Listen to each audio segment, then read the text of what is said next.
Aku tukar katil lah itu. Lepas tu aku jual lah besi-besi katil tu dengan besi-besi lain yang ada kat rumah aku ni.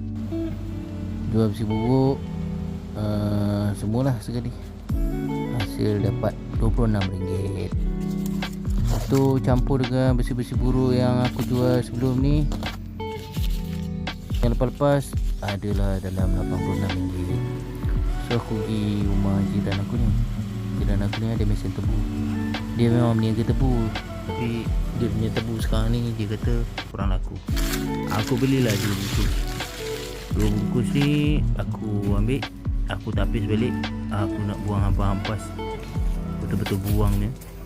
Lepas tu aku pun masukkan lah dalam botol. Botol tu pun aku ambil dekat abang tu juga, pasal dia dah pernah buat botol sebelum ni, meniaga botol.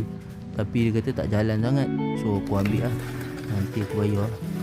Lepas tu aku pun botolkan satu-satu, letak elok-elok dalam satu botol. Satu jug aku dapat lebih kurang 3 botol lah. So aku beli 2 bungkus tu, aku dapat lah lebih kurang 6 botol. Lepas tu cepat-cepat lah aku masukkan dalam freezer, sebab aku takut nanti kalau lambat-lambat dia rosak pula. Sebab tu lah aku nak tapis lagi, sebab dalam ni banyak lagi hampas kecil-kecil. Lepas tu aku pun pergilah kedai buah.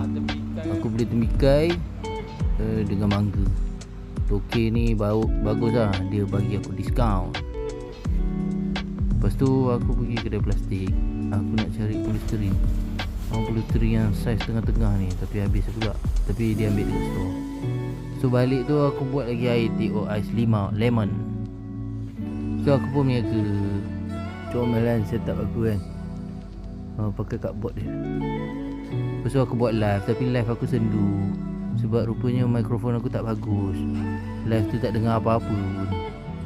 So kesimpulannya, aku habis RM48 untuk buah, RM10 untuk kotak polisterin.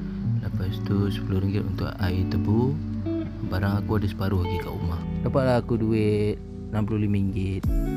Jadi bagi meraihkan kejayaan aku berjaya berniaga first day hari ni, bini aku pun masalah udang sambal.